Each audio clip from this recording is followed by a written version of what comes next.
Assalamualaikum warahmatullahi wabarakatuh. Pemirsa dari Sabang sampai Merauke, selamat berjumpa kembali dengan channel Insan Dongeng. Mudah-mudahan kita semuanya selalu diberikan kesehatan oleh Allah Subhanahu wa Ta'ala. Amin ya Allah ya Robbal Alamin. Pada kesempatan ini saya Bang Elgi akan melanjutkan kembali roman klasik Pertemuan Jodoh bagian ke-15. Selamat mendengarkan. Di Jakarta tak ada kaum kerabat, tak ada kenalan barang seorang. Laku Ratna menginjak kota yang besar itu adalah bagai kangkung diperpikatkan. Kota Bandung sungguh besar, ramainya bukan alang-alang, tapi kota Jakarta adalah kota tiga serangkai. Kota lama, Gambir, Jatinegara. Mana pula tram listrik dan stom yang bersilang siur di jalan raya berebut jalan dengan oto, kahar, bemo, motor pitch, dan kereta angin. Laku orang berjalan yang tergopoh-gopoh, derum kendaraan yang berseluk melalui simpang-simpang jalan. Ditambah pula dengan kata klakson dan tuternya, segala sesuatu ada menimbulkan cemas orang baru melintasi jalan. Di kereta api lewat stasiun Jatinegara, Ratna sudah merasai jemu melihat perangai badal-badal hotel yang menyesak-nyesakkan karcis yang tidak berketentuan lagi warnanya sampai ke bawah hidungnya, sambil berteriak-teriak, Hotel Pasundan, Hotel Surabaya, Hotel Endrach, Hotel. Tidak, kata Ratna kesekian kali. Tapi seketika itu hidungnya hampir bertumbuk dengan sehelai karcis kotor. Hotel Jakarta, Hotel Jakarta. Dekat, ndak turun stasiun Gambir, berebutlah kuli-kuli pelat, ndak mengangkat kopornya dan di pintu hendak keluar stasiun. Ia lalu diperebutkan oleh tukang-tukang taksi. Ratna menarik napas panjang. Waktu ia duduk dalam taksi menuju ke Gunung Sahari. Di Bandung, ia sudah lama mendengar bahwa di Gunung Sahari ada rumah tumpangan anak-anak perempuan bernama Budi Dermawan, tempat gadis-gadis bumi putra yang bersekolah atau bekerja dapat menumpang dengan bayaran yang amat rendah dan dipelihara dalam penjagaan yang baik. Tidak lama mencari sampailah ia di rumah tumpangan itu. Dengan budi bahasa yang amat manis, ibu penjaga di tempat itu menerima kedatangannya. Lalu diberilah ia sebuah kamar yang letaknya ada di halaman belakang. Kira-kira ada 10 orang gadis yang menumpang di sana, kebanyakan dari tanah Jawa, tapi ada juga dari pulau-pulau di luarnya. Oleh karena Ratna telah biasa bercampur dengan sesamanya di asrama Frobel Week School di Bandung, maka sesampainya di sarang baru itu, tidaklah ia berlaku dengan kekakuan. Dengan seketika tercampurlah ia ke dalam pergaulan kawan-kawan itu. Seolah-olah sudah lamalah ia tinggal di sana. Ibu rumah tumpangan pun sangat berlaku manis pada Ratna dan berjanji akan mencarikan pekerjaan yang patut baginya. Tapi 2 bulan telah terlampau, ibu itu bekerja keras mencarikan pekerjaan buat Ratna. Ratna sendiri setiap hari menjalani Jakarta, malang baginya di mana-mana pun pintu tinggal tertutup. Ratna duduk termenung di atas bangku di tepi tanah lapang Gambir, memikir-mikirkan nasibnya yang amat buruk. Jika sebulan lagi ia tidak bekerja, niscaya uangnya akan habis buat membayar rumah tumpangan. Apakah akan dayanya? Kepada siapakah hendak menghamparkan sayap? Kepada siapa ia hendak mengeluarkan ratap? Wajah Suparta seketika sudah terbayang pula di mukanya. Heran, telah 2 bulan ia di Jakarta. Sekali-kali ia tidak mengharap akan berjumpa dengan Suparta. Ia keluar rumah tumpangan hanya dari pagi-pagi sampai pukul 2. Sesudah itu ia berkubur dalam kamarnya. Tapi sementara itu heran jualah apa sebabnya maka ia tidak berjumpa dengan Suparta. Menurut hitungan Suparta sudah patut menerima diplomanya. Boleh jadi ia telah menjadi dokter, lalu ditempatkan di negeri jauh di Merauke. Ratna tidak mengharap-harap akan berjumpa dengan kekasih yang diceraikannya itu. Tapi jika benar Suparta hendak dipindahkan jauh, alangkah senang hati Ratna bila ia dapat memandang wajah kekasih itu dari jauh. Sepintas lalu, sekejap mata, tak usah Suparta memandang padanya, asal Ratna saja dapat melihat wajahnya sebentar. Memandang matanya barang sekilat, cukuplah Ratna terkejut, karena ia sadar bahwa ia sedang berangan-angan dalam keadaan yang sesusah itu. Tidak patut ia mengenang-enangkan hal ihwal yang sudah terlampau. Tangannya sendiri sudah memutuskan tali perhubungannya dengan Suparta, dengan tidak memberi jalan pada kekasih itu buat mengulas lagi. Tali perhubungan yang sudah diputuskannya, yang dapat diputuskannya, nyatalah hanya tali yang lahir saja, tali yang batin, tali silaturahmi yang mengikat keduanya dalam gaib yang terjadi dengan kodrat Tuhan seru sekalian alam. Dapatkah diputuskan? Tidak. Ratna sendiri berasa bahwa perhubungan itu makin teguh setelah ia memaksa menceraikan diri. Siang dan malam wajah kekasih itu datang membayang ke muka pemandangannya dalam sesuatu buatannya. Sekali-kali ia tidak melupakan nama Suparta. Tapi sementara itu tiada patut bagi Ratna buat menuruti hatinya dalam berkenang-kenang serupa itu. Dengan segera ia harus mendapat pekerjaan, harus mendapat penghidupan. Jika tidak, tentu ia akan kelaparan dan kehilangan tempat kediaman. Yang dirasainya di Bandung waktu berjalan di atas trotoar Braga dahulu setelah mendapat penghinaan di kantor Adepokat, timbul dengan tidak dapat ditindis-tindis, selompat ke muka menemui Oto yang berlari secepat itu. Sekejap mata Ratna akan terlepas dari siksaan dunia ini. Bolehkah ia menghabiskan nyawanya? Sudarma sudah bekerja, sudah mempunyai penghidupan.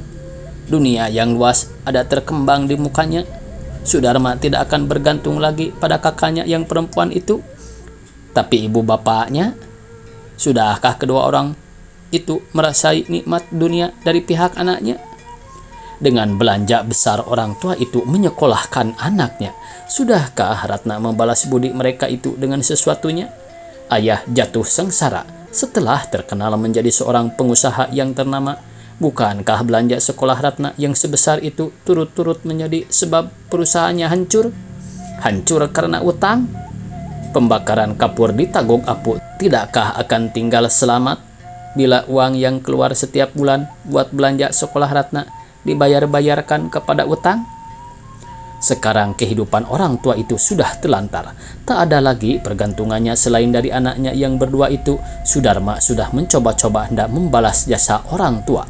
Dari gaji 25 sebulan yang belum tentu akan cukup buat belanja hidupnya sendiri, ia hendak menyisihkan juga sebagian guna orang tuanya.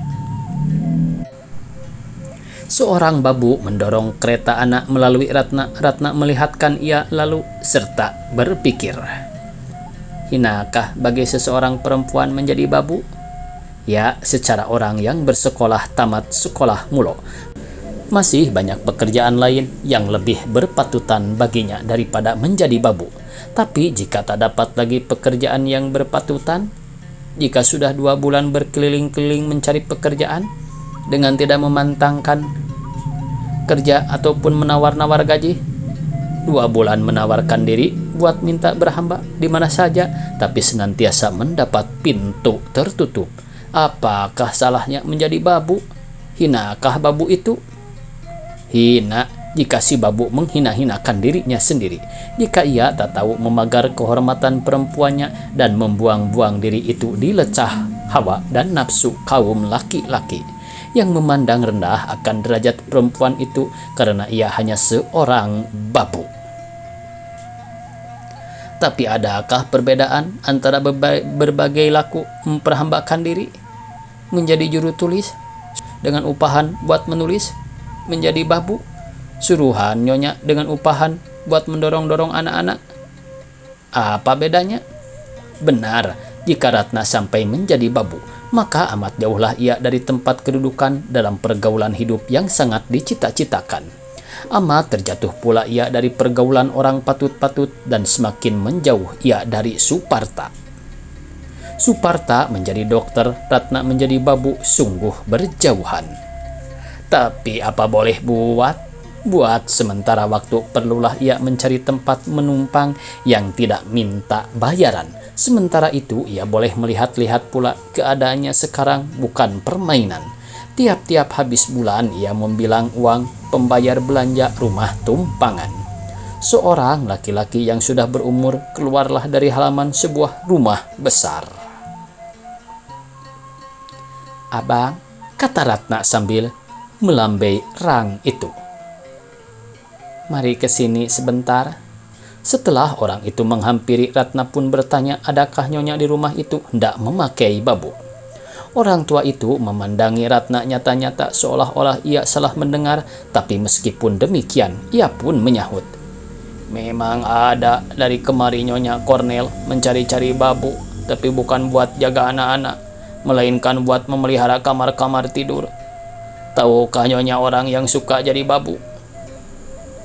"Saya sendiri suka jadi babu," sahut Ratna dengan muka merah sambil menundukkan mata. Orang tua itu makin mengamat-amati dia lalu berkata, "Masa?" "Benar, saya tidak hendak bermain-main," kata Ratna pula. "Dengan sebenarnya saya hendak jadi babu." "Gaji cuma 15, tapi rumah prei. Masa ya Nyonya, Nyai suka bayaran sekecil itu?" "Suka," sahut Ratna dengan pendek. "Bawalah saya kepada Nyonya." "Kalau Nyai memang bercerita dengan sebenarnya, marilah," kata si orang tua tersebut. Maka dibawanyalah Ratna ke muka Nyonya Cornel yang kebetulan sedang duduk berteduh di bawah pohon kayu dengan Tuan Cornel pensiun sambil minum air jeruk. "Ini bakal babunya," kata orang itu. "Oh, bagus, Kebon. Siapakah ini?" "Tahulahnya, tapi dia cari kerjaan." "Baik, Kebon, pergilah engkau," kata Nyonya Cornel kepada tukang kebunnya. Nyonya meletakkan kacamata yang sedang dipergunakannya buat melihat-lihat gambar, lalu memandang sejurus akan wajah Ratna. Maka menolehlah ia pada suaminya yang sedang asik membaca surat kabar, lalu berkata dalam bahasa Belanda, "Pantas benar muka anak ini, tidak patut buat menjadi babu." Tuan Cornel pensiun sedang terpaut oleh gerakan politik di timur jauh. Dengan tidak mengangkat mata dan seolah-olah sedang berkata pada diri sendiri, ia pun menyahut,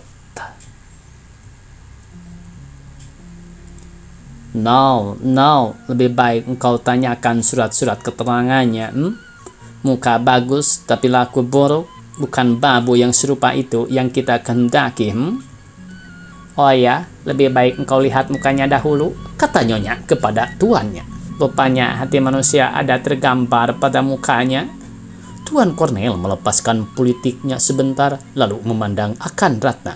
Maka mengakulah ia, "Memang muka sampai baik, tapi surat kelepasannya, surat keterangannya. Di musim ini banyak benar perempuan jalan yang berkeliaran mencari pekerjaan." Tuan Cornel kembali membaca korannya. Sehari, 2 hari ia bekerja, hari ketiga pos menghilang, dan engkau boleh menghitung sendok yang hilang. Perkataan itu sampai kepada Ratna seolah-olah menembus jantungnya. Seketika itu timbullah maksud hendak kembali saja atau hendak mempertahankan diri secara patutnya. Nyonya memandang kepadanya dengan senyum manis lalu bertanya, "Siapakah namamu, Nak?" "Ratna." "Di mana engkau bekerja dahulu?" Ratna ragu-ragu buat menjawab. Jika ia berkata yang sebenarnya, boleh jadi ia tidak akan diterima. Siapa yang hendak memperbabuk keluaran sekolah mulo, maka berkatalah ia dengan menundukkan mata, "Belum pernah bekerja." "Asal dari mana?" "Dari Udik." "Tapi dahulu engkau tahu ada pekerjaan atau berlaki?" "Tidak, ayah saya orang miskin. Kata orang di Jakarta banyak orang mencari babu. Jadi saya datang saja kemari buat mencari pekerjaan," sahut Ratna kepada Nyonya Cornel. Nyonya Cornel berpaling pada suaminya lalu berkata, Nah, rupa dan laku anak ini bertutur belumkah cukup buat menjadi surat keterangannya? Oh, iya. Kau jangan lupa bahwa zaman ini zaman susah. Di pegunungan orang sedang kesukaran. Tidak heran jika laki-laki dan perempuan keluar kampung buat mencari penghidupan. Buat aku sendiri, aku hendak mencoba-coba memakai dia. Tuan Cornell sedang sampai pada berita pembasmian kaum komunis. Segala sesuatu yang sedang berlaku di sekelilingnya sebenarnya tidak menarik hatinya. Maka berkatalah ia, Ya, kau bisa memakai dia, pakailah, tapi pasang mata, Demikianlah perasaan Ratna pada hari pertama ia diterima menjadi babu di rumah Tuan Cornell pensiun. Meskipun Tuan Cornell menyuruh memasang mata, artinya menyuruh menjaga jangan babu mencuri, tapi hati Nyonya rupanya amat tertarik oleh rupa dan perangai Ratna. Hingga pada hari pertama itu ia sudah dibiarkan bekerja di dalam kamar dengan kunci-kunci lemari tergantung pada lubangnya. Barang-barang perhiasan Nyonya berserak saja di meja toilet. Sedang peti menjahit yang berisi uang perak, belanja sehari-hari tinggal terbuka saja di atas meja kecil. Nyata sekali bahwa Nyonya dari bermula berkenalan sudah memberi kepercayaan yang tidak berhingga kepada Ratna. Segala perkataan Tuan Cornell pada hari pertama yang rasa mengiris jantung itu akhirnya dapat dilupa-lupakannya. Ratna menaruh keyakinan bahwa kata-kata itu tidaklah keluar dari hati busuk atau persangkaan salah yang tidak bersebab. Rupanya telah menjadi keyakinan bagi orang-orang berada buat memasang mata pada segala bujang-bujang baru yang belum dikenalnya, dan meminta surat keterangan yang menyatakan baik lakunya yang datang meminta pekerjaan itu. Tambahan pula, Ratna ada berasa bahwa ia sedang menempati kedudukan babu jika orang menaruh curiga. Takut kalau ia mencuri, tidaklah heran karena ia hanya babu. Makin dapat ia menebalkan telinga setelah mendengar dari tukang kebon, Mustafa namanya, bahwa babu yang baru berhenti dikeluarkan karena mencuri cincin emas.